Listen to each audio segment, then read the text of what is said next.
श्रृंगार शेचनक हाथी। पृथ्वी भूषण नगरी में एक ब्राह्मण रहता था। वह धन संपत्ति से संपन्न था। उसके मन में विचार आया कि मैं बड़ा यज्ञ करके ब्रह्म भोज कराऊं। काम करने में सहायता के लिए उसने पड़ोस से रहते भीम नाम के दास को पूछा कि ब्रह्म भोज आदि कार्य में तुम मेरी सहायता करोगे?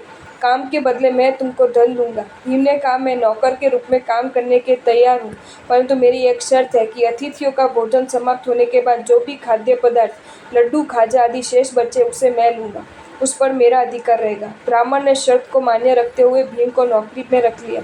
भीम अतिथियों को प्रेम से भोजन कराने लगा। शेष बचे हुए खाद्य पदार्थों को लेकर वह तपस्वी मुनिराजों एवं पंच महाव्रतधारी श्रमणों को सुपात्र दान देने लगा।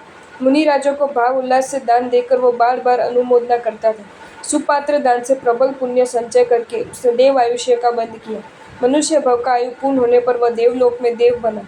कहा है कि थोड़ुई हरखी दिए जी भेलई माया विवेक सखर साध प्रतिलाभ भताजी पामई रिद्धि अनेक। अर्थात विवेक पूर्वक भाव अलोस से दिए हुए थोड़े दान से तथा उत्तम मुनिराजों को दिए हुए सुपात्र दान से अनेक आत्माओं ने भरपूर रिद्धि प्राप्त की है।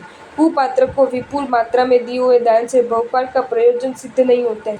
भीम भी अल्पदान से देव के दिव्य सुखों का भोक्ता बना। देव भव का आयु पूर्ण होने पर मगधपति के घर पुत्र रूप में जन्म लिया।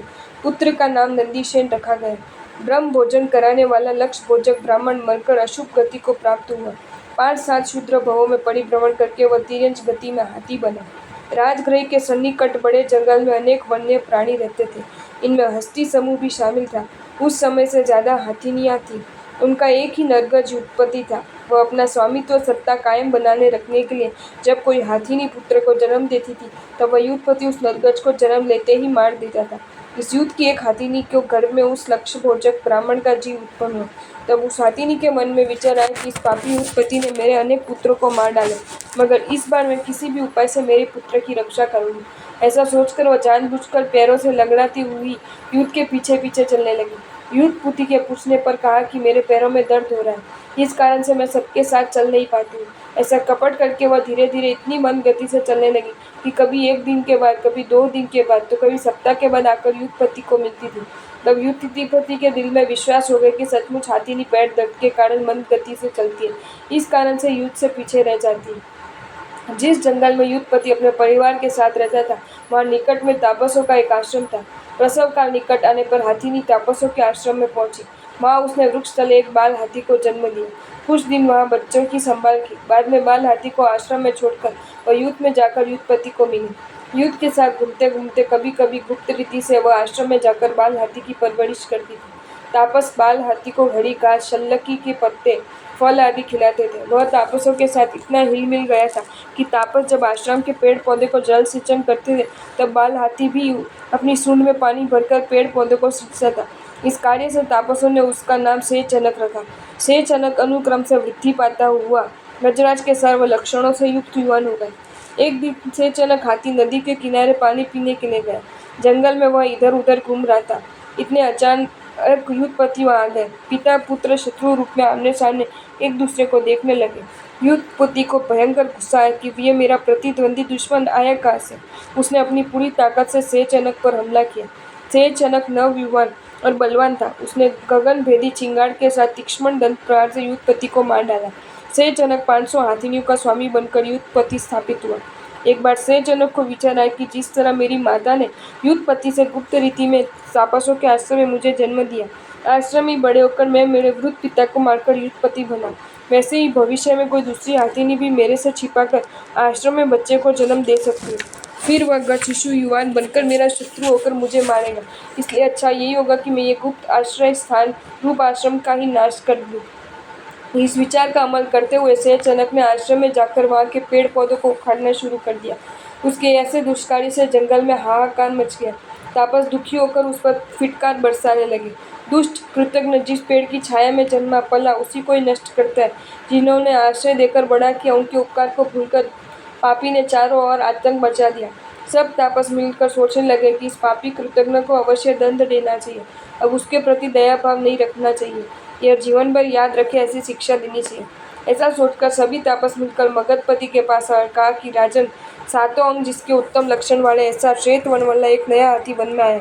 शुभ लक्षण वाला यह हाथी जिसके द्वार पर रहेगा उसका घर समृद्धि सुख समृद्धि वृद्धिगंत रहेगी। आप इसे वश में करके आपकी हस्तिशला की शोभा बढ़ाए। ये सुनकर मगधपति ने कुशल महावतों द्वारा सेचनक को वश में करवा के राज्य में मंगवाकर हस्तिशला में बांध दिया। सेचनक युद्ध भ्रष्ट होने से बंधन अवस्था में रुदन करने लगा। तब तापस उससे कहने लगे कि दुर्मति उपकारी पर अपकार करने वालों को ऐसा ही फल मिलता है। अब तुम जीवन भर श्रृंखला से बद्ध रहकर जियो। कहा भी है कि भूंडू करता भलू न होई अस्यु दिसई प्राही।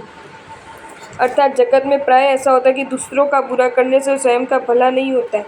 ऐसे मर्म भेदक वचन सुनकर सेचनक ने क्रोधावेश में आकर लौह श्रृंखला को तोड़ दी। उन्मत्त होकर वहां से छूटकर राजमार्ग पर दौड़ता हुआ रास्ते में जो आया उसे नष्ट करता हुआ भागने लगा। शूरवीर सैनिक हाथी को पकड़ने के लिए दौड़े परंतु कोई पकड़ नहीं सका। सैनिक पुत्र नंदीसेन ने उन्मत्त हाथी को देखा। हाथी भी नंदीसेन कुमार को देखने लगा। देखते देखते उसको कुमार के प्रति स्नेह भाव उत्पन्न हुआ और उसे जाति स्मरण ज्ञान हुआ। उसने अपना पूर्व देह देखा। वह अपने आप शांत हो गए, मानो कि नंदीसेन का आज्ञापालक सेवक हो। उसी तरह कुमार की आज्ञा मानने लगा। मगधपति ने उसे हस्ती रत्न जानकर पट हस्ती पद पर स्थापित किया।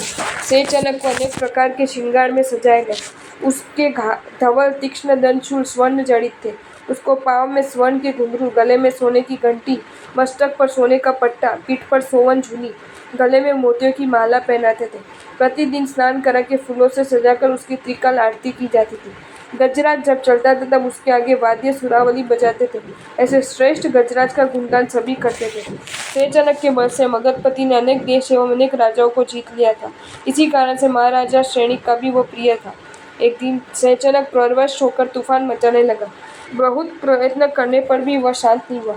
तब चिंतातुर बने हुए महाराजा ने अभय कुमार को बुलाया।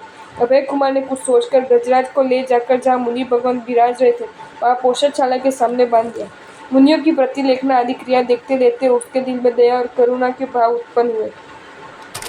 वह कोमल हृदय वाला बन गया। एकदा युद्ध में काम पड़ने पर महाराजा सेचनक को युद्ध भूमि में ले गए। तब अनुकंपा भाव से पूरित हृदय वाला वह युद्ध भूमि में न किसी को हानि पहुंचाता है न किसी के साथ युद्ध करता है। सेचनक में आए हुए अकल्प्य परिवर्तन से और उसके शांत व्यवहार से मगधपति परेशान हो गए। उन्होंने अभय कुमार के सामने चिंता प्रकट की और कहा कि बेटा, सेचनक कोई गढ़ किले को तोड़ता नहीं है, शत्रुओं से लड़ाई भी नहीं करता, न जाने क्या हो गया है इसको। अभय कुमार ने सोचा कि ये संग का रंग है। मुनियों के संग में रहकर वह धर्मात्मा बन गए। अब उसे क्रूरता भरे वातावरण में रखना पड़ेगा ताकि उसमें कषाय क्रूरता के भाव उत्पन्न हो जाए। ऐसा सोचकर अभय कुमार ने उसे ले जाकर कसाई के घर के सामने बांध दिया और कसाई के रौद्र परिणाम, पशुघात, खून की धार आदि देकर हाथी में दुर्दांत हो गया, क्रूर परिणामी बन गया। अब वह शूरवीरता से भयानक युद्ध खेलने लगा। दुर्दांत सेचनक के सामने कभी रंग दिखते थे। ऐसा महाप्रतापी श्रेष्ठ हस्ती रत्न मगध के साम्राज्य की शोभा था। आपको ये वीडियो अच्छा लगा हो तो इसे लाइक करें और शेयर करें और ऐसे ही नए नए वीडियोज़ देखने के लिए सब्सक्राइब करें हमारी channel Jain facts and stories को।